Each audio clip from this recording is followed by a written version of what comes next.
السلام علیکم ورحمۃ اللہ وبرکاتہ۔ وعلیکم الحمدللہ رب العالمین والصلاة والسلام علی سید الانبیاء والمرسلین وعلی آلہ واصحابہ اجمعین، اما بعد، اعوذ باللہ من الشیطان الرجیم، بسم اللہ الرحمن الرحیم۔ ذالک الکتاب لا ریب فیہ، صدق اللہ مولانا العظیم۔ الصلاة والسلام علیک یا رسول اللہ، الصلاة والسلام علیک یا حبیب اللہ، الصلاة والسلام علیک یا نبی اللہ، الصلاة والسلام علیک یا نور اللہ، صلی اللہ تعالی علیہ وسلم۔ پھر پیارے آقا علیہ الصلوۃ والتسلیم کے پہلے دیواروں، ماہ رمضان کا آج 11واں روز ہے اور تفسیر قرآن کا 11واں سبق ہے۔ کل آپ نے یہ سماعت فرمایا کہ اللہ تبارک و تعالی نے رمضان شریف کے احترام کے لیے ہم لوگوں پر روزے فرض فرمائے، اور اس ماہ کے شکریہ کے لیے اللہ تبارک و تعالی کی طرف سے ہم لوگوں کے لیے جو انتخاب کیا گیا وہ روزوں کا انتخاب کیا گیا۔ چونکہ شکریہ کے طور پر روزہ رکھنا یہ اگلے انبیاء کرام میں بھی چلتا تھا، اور سرور عالم صلی اللہ تعالی علیہ وسلم کی سنت میں بھی شامل ہے کہ حضور اکرم علیہ الصلوۃ والتسلیم بطور شکریہ کے روزہ رکھا کرتے تھے۔ تو حدیث پاک میں ہے کہ سرور عالم صلی اللہ تعالی علیہ وسلم جب ہجرت کر کے مدینہ تشریف لے گئے تو مدینہ کے جو یہود ہیں وہ 10ویں محرم کو روزہ رکھتے تھے، یعنی جس کو عاشورے کا دن بولتے ہیں 10ویں محرم، تو 10ویں محرم کو وہ لوگ روزہ رکھتے تھے۔ تو سرور عالم صلی اللہ تعالی علیہ وسلم نے ان لوگوں سے پوچھا کہ تم لوگ یہ 10ویں محرم کو روزہ کیوں رکھتے ہو؟ تو یہود نے کہا کہ اس لیے کہ حضرت موسیٰ علیہ السلام کو اللہ تبارک و تعالی نے فرعون کے عذاب سے نجات عطا فرمائی تھی 10ویں محرم کو، تو اس کی وجہ سے شکریہ میں حضرت موسیٰ علیہ السلام نے روزہ رکھا، تو ہم یہود بھی حضرت موسیٰ علیہ السلام کی اتباع اور پیروی میں روزہ رکھتے ہیں۔ تو ہمارے آقا مولا صلی اللہ علیہ وسلم نے ارشاد فرما کہ نحنو اولا بموسیٰ منکم، کہ حضرت موسیٰ علیہ السلام کی اس عمل کی پیروی میں ہم لوگ تم لوگوں سے زیادہ حق رکھتے ہیں، اس لیے کہ ہم صحیح مسلمان ہیں، صحیح کتاب والے ہیں۔ تو پھر حضور اکرم علیہ الصلوۃ والتسلیم نے عاشورے کا روزہ رکھا، اور اس کے بعد میں صحابہ کرام کو بھی عاشورے کا روزہ رکھنے کا حکم حضور پاک نے دیا کہ تم لوگ بھی روزہ رکھا کرو، کہ عاشورے کا جو روزہ ہے وہ ایک سال اگلے ایک سال پچھلے گناہوں کا کفارہ بن جاتا ہے۔ اور اسلام میں روزے کی فرضیت سے پہلے بھی حضور پاک صلی اللہ علیہ وسلم عاشورے کا روزہ رکھتے تھے، اور رمضان شریف کے روزے یہ سن ہجری 2 میں فرض کیے گئے، اس سے پہلے رمضان کے روزے فرض نہیں تھے۔ روزے رکھے تو جاتے تھے، لیکن جیسے 12، 13، 14 اور 15 جس کو ایام بیس کہتے ہیں، تو اس کے روزے حضور پاک کبھی کبھی رکھ لیا کرتے تھے، صحابہ کو اس کے بارے میں رغبت دیا کرتے تھے۔ اور ایک عاشورے کا روزہ ہے کہ وہ پابندی کے ساتھ میں رکھا جاتا تھا، لیکن مستقل طور پر رمضان شریف کے پورے مہینے کے روزے کا جو حکم آیا وہ سن ہجری 2 کے اندر آیا، اس سے پہلے نہیں تھا۔ اور نماز کی فرضیت کا جو حکم ہے وہ حضور اکرم علیہ الصلوۃ والتسلیم کی معراج میں آیا، وہ 9 نبوی ہے کہ بیفور ہجرت جو سال ہے اس کو سن نبوی کہا جاتا ہے، اور ہجرت کے بعد کے جو سال ہے اسلامی ان کو سن ہجری کہا جاتا ہے۔ تو تاریخوں میں جب بھی آپ پڑھیں گے تو حضور پاک صلی اللہ علیہ وسلم کی سیرت میں اگر مکی زندگی کی بات ہوگی تو وہاں سن نبوی آئے گا، سن نبوی 1، سن نبوی 2، سن نبوی 3۔ تو اس کا مطلب ہوتا ہے حضور پاک نے اعلان نبوت فرمایا، وہاں سے اس سال کا گننا شروع ہوا۔ تو جب سے آپ نے اعلان نبوت کیا، 40 سال کی عمر ہو جانے پر حضور نے اعلان نبوت کیا، تو وہاں سے جو سال حضور کا چلا تو وہ سن نبوی 1 کہلاتا ہے، پھر سن نبوی 2، سن نبوی 3، اس طریقے سے 10 تک حضور پاک صلی اللہ تعالی علیہ وسلم مکہ میں رہے، اور بلکہ 13 تک مکہ میں رہے، 13 سال وہ مکی زندگی سن نبوی کی مانی جاتی ہے۔ اور اس کے بعد کے حضور پاک صلی اللہ علیہ وسلم کے جو 10 سال ہے وہ مدینہ کی زندگی مانی جاتی ہے، اور سن ہجری 11 کی ربیع الاول میں حضور پاک صلی اللہ علیہ وسلم دنیا سے تشریف لے گئے۔ تو یہ 13 سال مکہ کے اور 10 سال مدینہ کے۔ تو مکہ کے جو 13 سال ہیں وہ سن نبوی سے گنے جاتے ہیں، سن نبوی 1، سن نبوی 2، وہاں سے لے کے 13 تک جاتا ہے، پھر وہ ختم ہو جاتا ہے کیلنڈر۔ اور اس کے بعد میں جو دوسرا کیلنڈر مسلمانوں کا شروع ہوتا ہے وہ ہجری کے اعتبار سے شروع ہوتا ہے، اور مدینہ میں جانے کے بعد میں جو سال گنا گیا تو وہ 10 سال جو ہیں وہ ہجری سن میں شمار ہوتے ہیں۔ لیکن مستقل طور پر یہ سال نہیں تھا، وہ تو صرف مسلمانوں نے ایک پہچان کے طور پہ بنا لیا تھا کہ بھئی وہ سن ہجری ہے، حضور کی ہجرت کے بعد سے وہ پہچان، اس طریقے سے وہ لوگ معلوم کرتے تھے۔ لیکن اس کو جو کیلنڈر کا درجہ دیا گیا کہ اسلامک کیلنڈر جسے ہم کہتے ہیں، وہ حضرت عمر فاروق اعظم رضی اللہ تعالی عنہ کی دور خلافت میں وجود میں آیا، کہ جب انہوں نے بہت سارے علاقوں پر فتح حاصل کر لی تو پھر آپ نے چاہا کہ ہم لوگ اپنی تاریخ ان تمام ملکوں کے اندر چلائیں گے، اور جن ملکوں کے ساتھ میں صلح ہوئی ہے ان ملکوں کے لیے بھی آپ نے یہ قید لگائی کہ ہماری تاریخ یہاں چلائی جائے گی۔ تو اس کے لیے پھر آپ نے غور فرمایا، تو پھر یہ کہا کہ حضور پاک صلی اللہ علیہ وسلم کی ہجرت کے بعد سے ہم لوگ سال گنتے ہیں، تو اب مسلمانوں کا جو مستقل کیلنڈر ہے دنیا میں وہ سن ہجری کے اعتبار سے چلے گا۔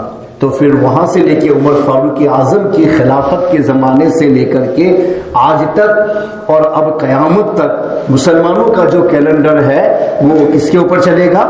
سن ہجری پر چلے گا۔ تو اس کا جو مجید ہے وہ حضرت عمر فاروق اعظم رضی اللہ مولا تبارک و تعالی عنہ ہے۔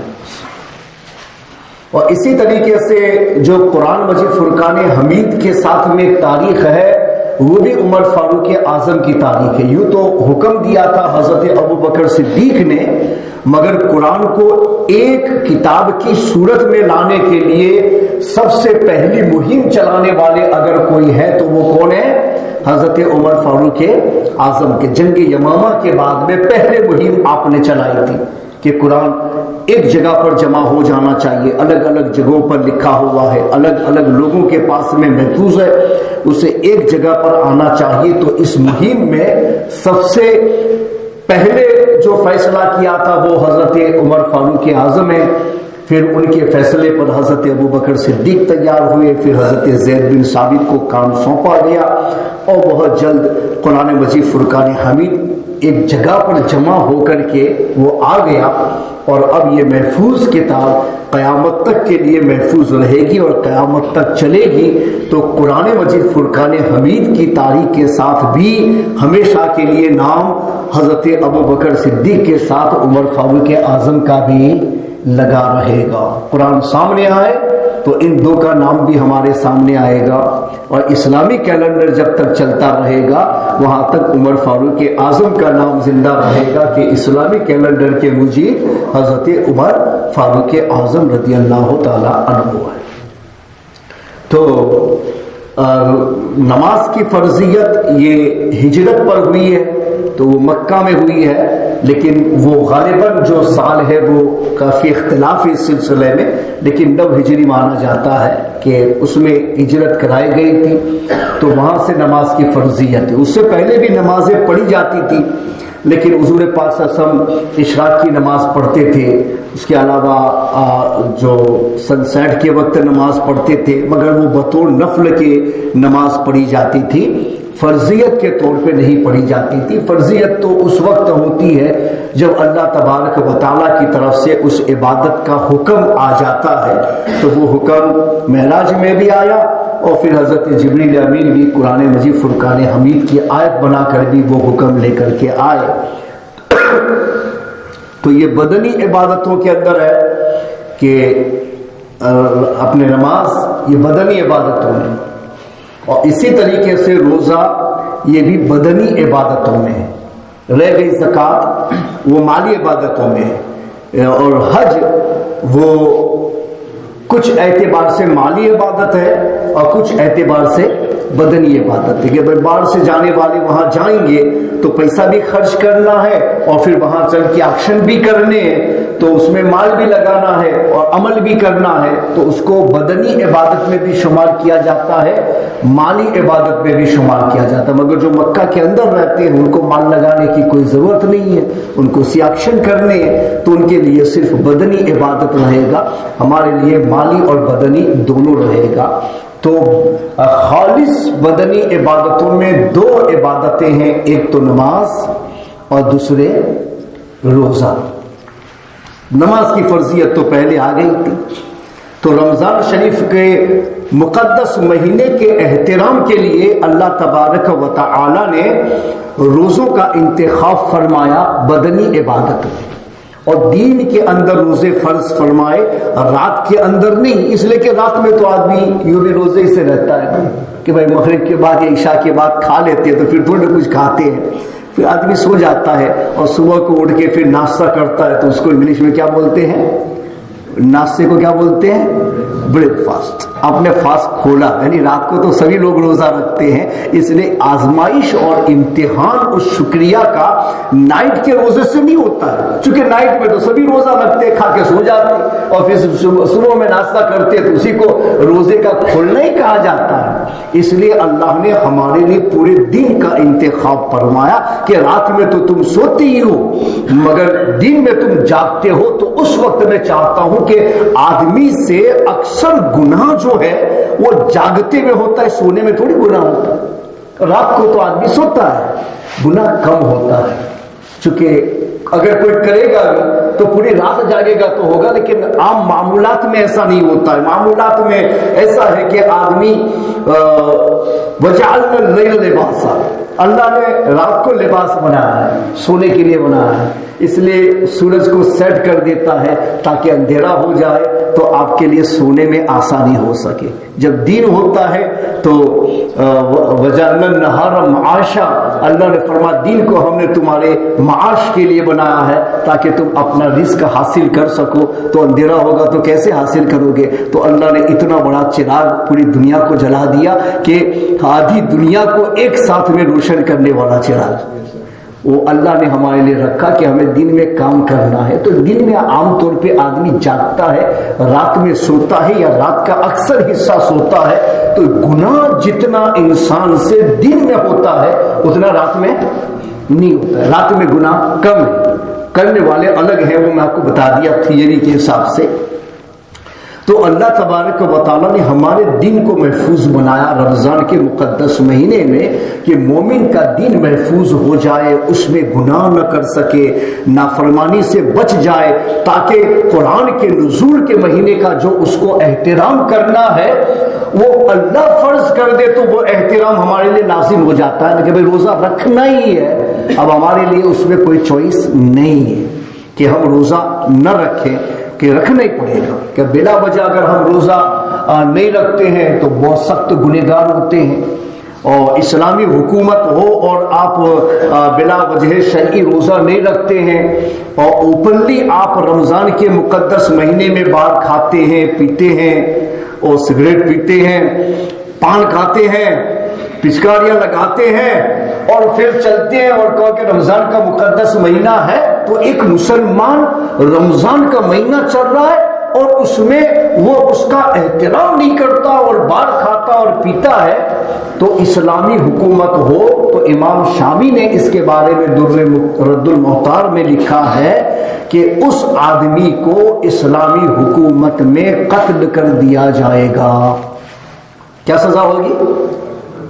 قتل کر دینا۔ جج فیصلہ کرے گا کہ پہلے وارننگ کرے گا، اچانک نہیں کہ ایک بار کیا اور کر دے، اس کے بعد اس کو پکڑیں گے، جیل میں ڈالیں گے، وارننگ کریں گے، تنبیہ کریں گے، آئندہ ایسا مت کرنا ورنہ اور زیادہ سخت سزا دیں گے، پھر بھی نہیں مانتا ہے تو پھر آخری فیصلہ جو ہے وہ جج یہ کرے گا کہ اس آدمی کو قتل کر دیا جائے، تو اس کو قتل کر دیا جائے گا۔ تو ایک انسانی جان کا درجہ بڑا اونچا ہے، اور اس جان کو اگر قتل کر دینے کا اگر حکم ہو تو اس کا مطلب یہ ہوا کہ ماہ مقدس کا احترام اس سے بھی اوپر ہے، ایک انسانی جان سے بھی اوپر ہے۔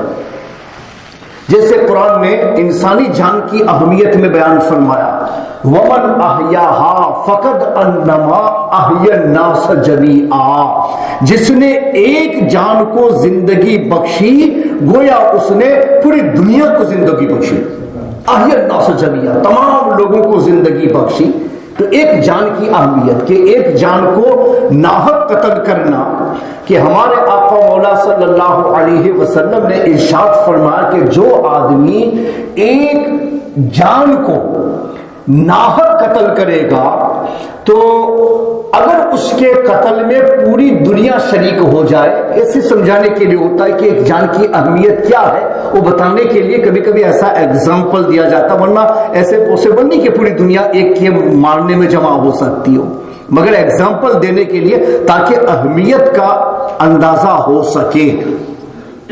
تو آقا والا صلی اللہ علیہ وسلم نے ارشاد فرما کہ ایک جان کے مارنے میں، ناحق مارنے میں اگر پوری دنیا جمع ہو جائے تو پوری دنیا کے لوگوں کو جہنم میں ڈال دینے میں اللہ کو کوئی پرواہ نہ ہوگی، ایک جان کے بدلے میں جہنم میں ڈالنا۔ سارے انسان اکٹھا ہو گئے ایک آدمی کو مارنے کے لیے، مگر مارنے میں وہ ناحق تھے، ناحق طور پہ مارا ہے، تو اللہ فرماتا ہے پوری دنیا کے انسانوں کو اللہ جہنم میں ڈال دے گا اور اللہ کو اس کی پرواہ نہیں ہے، اس نے ایک جان کو ناحق کیوں مارا ہے۔ یہ اہمیت بتانے کی، ایک انسان کی جان کی اہمیت کیا ہے کہ اس کو ناحق طور پہ پامال کرنے میں سب کو جہنم میں ڈال دیا جائے، پھر بھی اللہ کہتا ہے کہ یہ فیصلہ میں کر لوں گا۔ ایک انسانی جان کی اہمیت اللہ کے رسول صلی اللہ تعالی علیہ وسلم نے بتائی، اور قرآن مجید فرقان حمید نے اس کو یوں تعبیر کیا کہ جس نے ایک جان کو زندہ رکھا، یعنی ناحق مرنے نہیں دیا، اس نے گویا پوری دنیا کے انسانوں کو زندگی عطا فرمانے کی۔ ایک ایک جان سے ہی تو ساری جان بنتی ہے نا، سب کی حفاظت، ایک کی حفاظت کرے گا تو سب کی حفاظت کرے گا۔ تو یہ انسانی جان کی اہمیت۔ اور اسلام کیا کہتا ہے کہ اگر کوئی آدمی رمضان کے مقدس مہینے کا احترام نہیں کرتا، باہر کھلے عام کھاتا پیتا ہے، وارننگ کرنے کے بعد بھی وہ سدھرنے کو تیار نہیں ہے، تو جج فیصلہ کر دے گا کہ اسے قتل کر دیا جائے، اسے قتل کر دیا جائے، تو قتل کی سزا ہوگی۔ تو پتہ یہ چلا کہ ایک جان اتنی محفوظ ہے اللہ کے نزدیک، اس کا احترام اور اس کی وقات اللہ نے اتنی زیادہ بتائی، لیکن وہی آدمی اگر رمضان کے مقدس مہینے کے احترام کو چھوڑ دیتا ہے تو اسلام کا قانون پکارتا ہے کہ بھلے وہ اتنا محترم ہے مگر اللہ کے نزدیک رمضان کا مہینہ اس سے زیادہ محترم ہے، اگر اس کا احترام نہیں کرتا تو احترام نہ کرنے والے کو قتل کر دیا جائے، تاکہ سبھی کو سبق حاصل ہو جائے اور سب لوگ اس ماہ مقدس کے احترام کو سیکھیں اور اس میں ماہ مقدس کے احترام کے خلاف کوئی بھی فیصلہ لینے کے لیے تیار نہ ہو جائے۔ تو اللہ تبارک و تعالیٰ نے ہم سے کوئی گناہ نہ ہو جائے، کوئی غلطی نہ ہو جائے، کوئی چک نہ ہو جائے، تو اللہ نے ایک عبادت میں ہمیں رکھ دیا کہ آدمی عبادت میں ہوتا ہے تو گناہ نہیں کرتا ہے۔ جیسے میں چالو نماز میں ہوں تو تھوڑی نہ گناہ کروں گا، کوئی گناہ کرے گا تو نماز توڑنے کے بعد یا نماز سے نکلنے کے بعد جا کے گناہ کرے گا۔ حالت نماز میں کوئی کیسا ہی خراب آدمی ہو حالت نماز میں گناہ نہیں کرتا، اس لیے کہ اس کو پتا ہے کہ میں ورشپ میں ہوں، میں عبادت میں ہوں، میں اپنے رب کے سامنے ہوں، ابھی نہیں کروں گا۔ جب نکل جاتا تو اس کے دماغ میں آتا میں ہٹ گیا ہوں، تب وہ گناہ کرتا، مگر رب کے سامنے اپنے آپ کو موجود مان کے گناہ نہیں کرتا۔ تو عبادت ایسی چیز ہے، بندگی ایسی چیز ہے کہ اس حالت میں آدمی از خود اپنے آپ کو گناہ سے بچا لیتا ہے، اس کا ضمیر گناہ کرنے کو گوارا ہی نہیں کرتا۔ پاسبلٹی نہیں لگتی کہ ایک مومن ایسا کرے گا، نہیں ہو سکتا، کبھی نہیں ہو سکتا کہ حالت عبادت میں کوئی گناہ کرے، بچ جاتا ہے۔ تو اللہ تبارک و تعالیٰ نے رمضان کے پورے دن کے اندر ایک عبادت ہمارے لیے ایسی رکھی بدنی کہ پورے دن میں تمہیں عبادت میں ڈال دیا، اور صبح صادق سے لے کر کے غروب آفتاب تک تو عبادت میں ہے۔ تو صرف یہ کہہ دیا جاتا کہ تو عبادت میں ہے تو میری سمجھ میں نہیں آتا کہ میں عبادت میں ہوں، تو اللہ نے ایک پابندی لگائی کہ اس پابندی سے ہمیں سمجھ میں آتا ہے کہ میں عبادت میں ہوں۔ ورنہ روزے میں اگر دوسری چیزیں اگر رکھی جائیں تو پتہ ہی نہیں چلے گا۔ تو اللہ نے کہہ دیا کھانا نہیں ہے، پینا نہیں ہے، جماع سے الگ رہنا ہے، تو مجھے ہر وقت احساس رہے گا او میں بھوکا ہوں، کھاتا نہیں، میرا روزہ ہے، میں پیاسا ہوں، پیتا نہیں، میرا روزہ ہے۔ تو دن بھر ہمارا احساس رہتا ہے بھوک اور پیاس کا، تو اس کے ساتھ یاد بھی رہتا ہے میں بھوکا کیوں ہوں کا روزہ، پیاسا کیوں ہوں کا روزہ۔ تو بھوک اور پیاس سے بچا رہنا اور اس کا احساس اپنے اندر پیدا کرنا، یہ عبادت کو یاد دلانے کے لیے کہ تجھے یاد رہے کہ تو عبادت میں ہے۔ اور جب مجھے یاد رہے گا کہ میں عبادت میں ہوں تو کیا کوئی آدمی عبادت کی حالت میں گناہ کرنے کے لیے تیار ہوتا ہے؟ نہیں ہوتا ہے، اس کا ضمیر گوارا نہیں کرتا کہ اس وقت میں رب کی ورشپ میں ہوں، میں اپنے رب کے سامنے ہوں، میں ابھی گناہ نہیں کر سکتا۔ تو ایک مسلمان کو اللہ نے عبادت میں ڈال دیا، عبادت کا خیال باقی رکھنے کے لیے بھوک اور پیاس کا ذمہ ہمارے سر پہ ڈال دیا، اور اس احساس کے ساتھ ہمیشہ یاد دلایا میں عبادت میں ہوں، میں عبادت میں ہوں۔ تو کوئی بھی گناہ میرے سامنے آتا ہے تو میں اس سے اپنے آپ کو روکنے کی کوشش کرتا ہوں، میں نہیں کر سکتا، میں اس سے بچوں گا، میں عبادت میں ہوں، میں بندگی میں ہوں، تو پورا دن میرا محفوظ ہو گیا۔ تو رات تو محفوظ سونے سے ہو جاتی ہے، دین میں گناہ کے خطرات زیادہ ہیں، تو میرے رب نے مجھ پر یہ کرم فرمایا۔ اگر یہ کرم نہ ہوتا تو ہم رمضان کے مہینے کا کما حق کا احترام نہیں کر سکتے تھے، ہزاروں گناہ ہم سے وجود میں آتے اگر اس عبادت کو ہمارے اوپر فرض نہ کیا گیا ہوتا۔ تو گویا کہ رمضان کی عبادت حقیقت میں اللہ کا ایک بہت بڑا فضل ہے کہ اللہ نے اس محترم مہینے کو بڑی عزت عطا فرمائی کہ فرما کہ تم احترام چھوڑو گے تو تمہیں قتل کر دیا جائے گا، تمہاری جان کی اہمیت باقی نہ رہے گی۔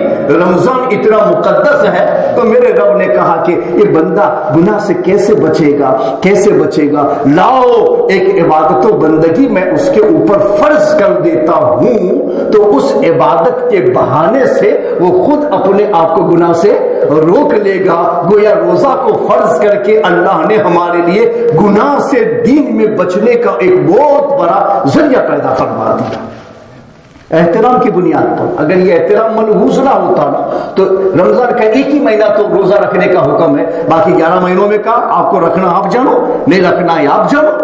قانون نہیں ہے, صرف رمضان کا قانون ہے.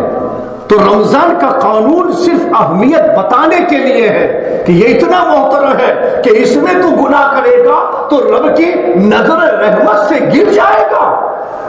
تو اللہ نے کہا کہ میرا بندہ میری نظر رحمت سے گر جائے گا اور روزہ نہ رکھے اور عبادت میں نہ ہو تو بہت بڑا خطرہ ہے اس کے لیے کہ وہ کئی گناہ کر لے جائے گا اور رمضان کا احترام ملحوظ نہ رہے گا تو میری بارگاہ میں گر جائے گا. تو میرے رب نے کرم فرما کہ میں اپنے بندے کو بچا لوں. کیسے بچا لوں؟ کہا میں ایک عبادت اس پر ایسی مسلط کر دیتا ہوں کہ وہ صبح جاگتا ہے, وہاں سے سونے تک کے لیے یعنی مغرب تک کے لیے میں اس کو عبادت کی حالت میں کر دیتا ہوں اور فرض کر دیتا ہوں کہ بس تجھے رکھنا ہی ہے اور ایسا کرنا ہی ہے. تو میرے رب نے میرے لیے اس عبادت کو فرض کر دیا, مجھے روزے میں ڈال دیا اور پھر کہا کہ لو اب اس رمضان کے مہینے کا احترام تم کر لے جاؤ اس فرضیت کے ساتھ. تو اس فرضیت کے ساتھ الحمدللہ ہم لوگ روزے سے رہتے ہیں تو بہت سارے گناہوں سے اپنے آپ کو بچا لے جاتے ہیں. تو اس فرضیت کے بہانے سے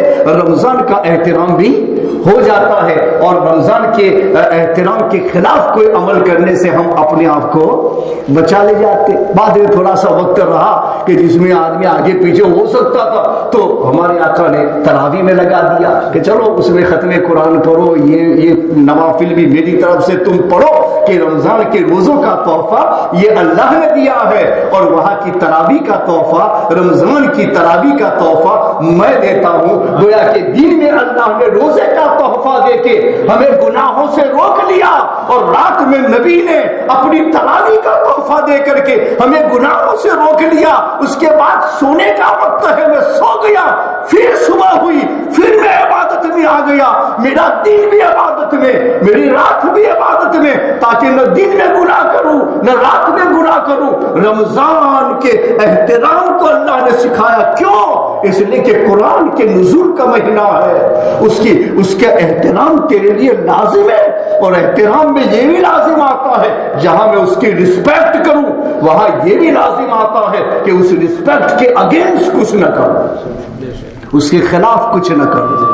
تو عبادت میں لا کر کے روزے میں لا کر کے اللہ نے بہت بڑا کرم فرمایا کہ جب انسان ان چیزوں میں جاتا ہے یہ وزڈم ہوتا ہے کہ اس کو حکمت کہا جاتا ہے, اللہ کے احکام کی حکمتیں, کہ آدمی اس ڈپ میں جا کر کے جب فیصلہ کرتا ہے نا تو روزہ رکھنا اس کے لیے بار نہیں ہوتا ہے, پھر وہ خوشی سے رکھتا ہے. وہ اتنی بڑی عبادت ہے, میرے رب نے مجھ پر اتنا فضل فرمایا. تو روزہ رکھنا ہمارے لیے مشکل نہیں ہوتا ہے. ہمارے بچے بھی روزے رکھ لیتے ہیں اور چھوٹے چھوٹے بچے بھی روزے رکھتے, اتنے لمبے روزے رکھ لیتے, بڑے شوق سے رکھ لیتے, اس لیے کہ ہمارے رب نے ہم کو یہ حکم دیا ہے. تو رمضان کے مقدس مہینے میں روزے کی عبادت ہم پر مقرر کرنے کا سب سے بڑا جو فائدہ ہے وہ یہی ہے کہ پورا دن بھی عبادت میں ہو اور رات میں تراویح سے عبادت میں ہو. باقی حصہ سونے میں گزر جائے تو نہ ہم دن میں گناہ کر سکے نہ رات میں گناہ کر سکے. اس لیے اللہ نے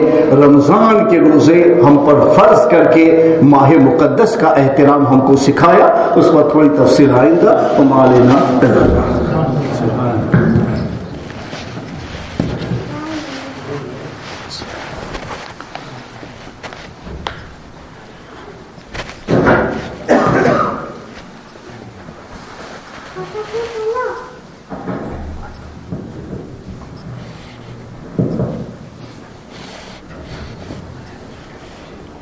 الحمد لله رب العالمين والصلاة والسلام على سيد الأنبياء والمرسلين. Yesterday we were looking at the reality of fasting, what the purpose of fasting is and what the benefit of fasting is and why Allah subhanahu wa ta'ala has appointed fasting for us in the month of Ramadan. We looked at the fact that fasting is a unique form of worship that whereas all the other forms of worship or a certain form of action, like salah is an action of the body, so is giving zakat is an action where you give your wealth. Going to Hajj is also an action because you have to travel to a certain place and do certain movements. These are all actions, whereas fasting is unique in the sense that it is inaction. It is the case that you don't have to do something, it's more so the case that you have to refrain from something. And this is a unique form of worship. We refrain from food, drink and intimate relations with the intention of fasting. This is refraining rather than actually doing something. So it doesn't require any direct action from us.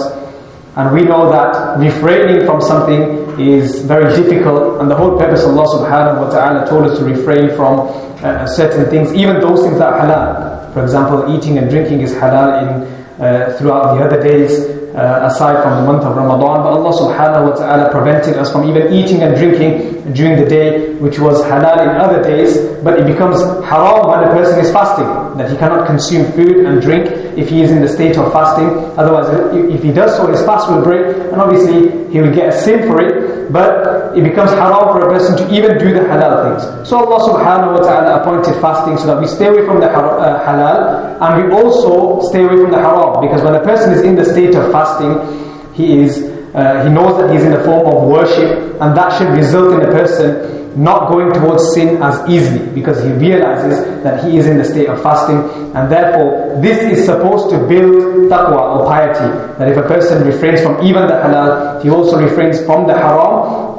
Then as he does this for 30 days, it's supposed to build a habit that eventually after the month of Ramadan, this person will be able to maintain this habit and will be able to stay away from the haram, because in this month of Ramadan he built this habit of staying away from the haram as well as the halal, which is supposed to increase or strengthen the angelic power that a person has within himself, which is what we looked at yesterday, that a person has an angelic power and a devilish power. Every single person has these powers within them, and the devilish power is stronger because of the fact that your inner self itself is a persistent enjoiner towards evil, which is what the Quran says as well, that the inner self of a person, it persists in taking that person towards sin rather than taking him towards good. Therefore your inherent nature always pushes you towards evil, and to make your angelic power stronger, fasting is one of the strongest ways to do so, because Allah subhanahu wa ta'ala in the Quran describes it as a way to build taqwa, piety, and that is the best way to build piety. And Allah subhanahu wa ta'ala appointed this in the month of Ramadan so that we can gain this piety that Allah subhanahu wa ta'ala has mentioned in the Holy Quran. We see with regards to sin that a person can easily go towards sin, and the reason why is because of the fact that this person's devilish power within himself is stronger than his angelic power. This is why the awliya of Allah, for example, they do the opposite, that they can go towards good quicker than other people. And the reason is because their angelic power is stronger than their devilish power, whereas the common people easily go towards sin because of the fact that their devilish power is stronger. So like, for example, consuming haram things or enjoining in haram or being engrossed in haram all the time, this is the characteristic of the inner self, that it constantly pushes a person towards that, which in one hadith the Messenger of Allah sallallahu alayhi wa sallam said that Allah subhanahu wa ta'ala himself is pure, himself is good, and he accepts only that which is pure and that which is good. And then the Prophet ﷺ towards the end of this hadith mentions that a person, gives an example of a person that he journeys for so long, and then after a little while he prays to Allah subhanahu wa ta'ala and lifts his hands to the sky and says, "Oh Allah, help me, oh Lord, help me, or give me such and such." And then the Prophet ﷺ says that this person, his food is haram, his drink is haram, his clothing is haram, and everything that he has around him, or everything that he does is haram. So then how can his supplication be answered? So then this is an example that the Prophet ﷺ gave, that if your life is constantly engrossed in haram, and then you pray to Allah subhanahu wa ta'ala asking for such and such, then will your prayer be answered by Allah subhanahu wa ta'ala when you are engrossed in constantly in so much haram that you have not even repented from those things, and you expect Allah subhanahu wa ta'ala to give you something that you want? Is this going to happen? So a person needs to change his entire inner self, and the way to do that is by way of fasting. That's why Allah subhanahu wa ta'ala has appointed fasting. It's a very unique form of worship, and the reason why it's so unique is that it builds taqwa. It is the best way to build piety within a person. So today we continue to look at the reality of fasting. The fasting itself, or the obligatory form of fasting, was appointed or became obligatory in the second year after Hijrah. Prior to this, there was no obligatory fasts, meaning 2 years after the Prophet ﷺ migrated. The Islamic calendar now is based on migration. When the Prophet ﷺ migrated, people would, at the time, informally, they would count the years from the date of a significant event. So when a significant event took place, they would use that as a day or as a way of counting the number of years. So, for example, the Prophet ﷺ's birth is described as having taken place 55 days after the incident of the elephant. So they would use a significant event to identify when something took place. So when the Messenger of Allah ﷺ migrated from Makkah al-Mukarramah to Medina al-Munawwarah, this is seen as a significant event. And because it's a significant event, the Muslims from that point onwards started to informally count the number of years based on the migration of the Prophet ﷺ. So based on this number, it was 2 years after the Messenger of Allah ﷺ had migrated when fasting actually became obligatory. Prior to that, a person could fast if he wanted to, or if he did not want to, it was his choice. It was basically voluntary. Whereas after the second year after Hijrah, it became obligatory in the month of Ramadan, and a person had to fast in the month of Ramadan. It's Sayyidina Umar radiallahu anhu who actually formally set the Hijri calendar as the calendar for the Muslims, because prior to that it was used informally, it wasn't used officially or formally.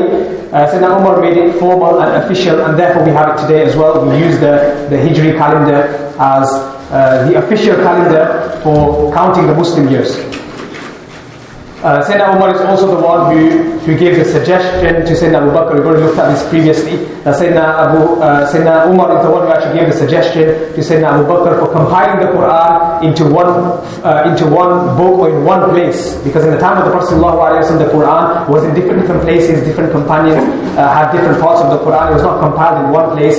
So Sayyidina Umar was the one who actually gave the suggestion that the Quran should be compiled in one place. And then because of his suggestion, the compilation of the Quran took place. So Sayyidina Umar has a significant hand in many of the key events of Islam, for example the Islamic calendar itself, and as well as the compilation of the Quran is also accredited for that as well.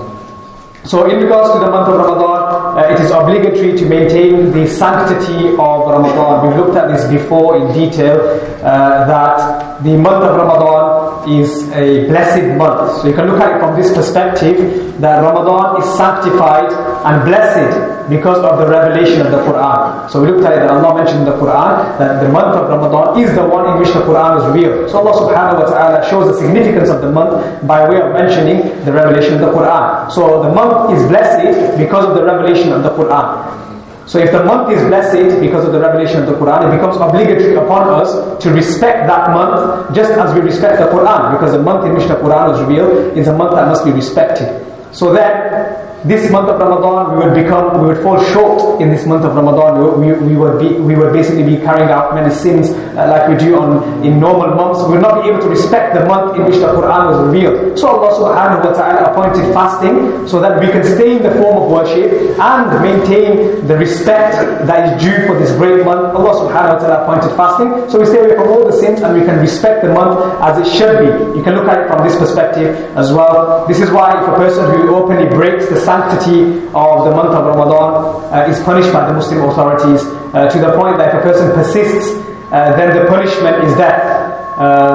If a person breaks the sanctity of the month of Ramadan, and what is meant by the sanctity of the month of Ramadan is that a person openly eats and drinks and does not respect the month of Ramadan, then he is punished by Muslim authorities, because this person is going against the respect for the month of Ramadan. Even if a person is not fasting and he has a valid reason not to fast, he is still not permitted to openly eat and drink because of the fact that he needs to still maintain the respect of this month. If a person has a valid excuse not to fast, then he can eat in privacy, but he cannot eat openly, because the month of Ramadan, it is obligatory to maintain the respect for the month of Ramadan, to the point that if a person persistently disrespects the month of Ramadan in the sense that he openly eats and drinks and does not fast, even though he does not have a valid reason, then according to the Hanafi scholars, this person's punishment, if he continuously persists even after warning, then his punishment is death. that this is how serious of a matter it is, that if a person does not respect the month of Ramadan as it should be, then the punishment that is due for him is death. If you look in the Quran, Allah subhanahu wa ta'ala mentions how valuable life is, that Allah says that if a person kills an innocent person without a valid excuse, without a valid reason, a person kills someone, then it is as though he has killed the entirety of mankind. And Allah subhanahu wa ta'ala also says that whoever saves the life of one person, then it is as though he has saved the entirety of mankind. So we can see how valuable life is in the court of Allah subhanahu wa ta'ala, that Allah subhanahu wa ta'ala considers killing an innocent person to be equal to the killing of the entirety of mankind. And if a person saves a person, then it's as if he has saved the entirety of mankind. So you can imagine the significance or the value of life in the court of Allah subhanahu wa ta'ala. But when a person does not maintain the sanctity of Ramadan and he persists even after warning, then the Muslim authorities are told to imprison this person, and if he continues even after this point, then this person is given the death penalty, because this shows the significance of the month of Ramadan, that in the court of Allah subhanahu wa ta'ala life is so valuable. But when this person disrespects the month of Ramadan persistently, then this person loses his honor in the court of Allah subhanahu wa ta'ala, and the punishment for him is death. So we understand from all of this that the month of Ramadan is extremely significant, and the whole purpose of fasting is that we can build piety, build strength in the month of Ramadan to stay away from the disobedience of Allah subhanahu wa ta'ala, and to strengthen our angelic power, so that throughout the rest of the remainder of the 11 months we can make our angelic power stronger than our devilish power, and stay away from all disobediences and stay away from all sins. May Allah subhanahu wa ta'ala give us the ability to act upon the teachings of Islam. Assalamu alaikum.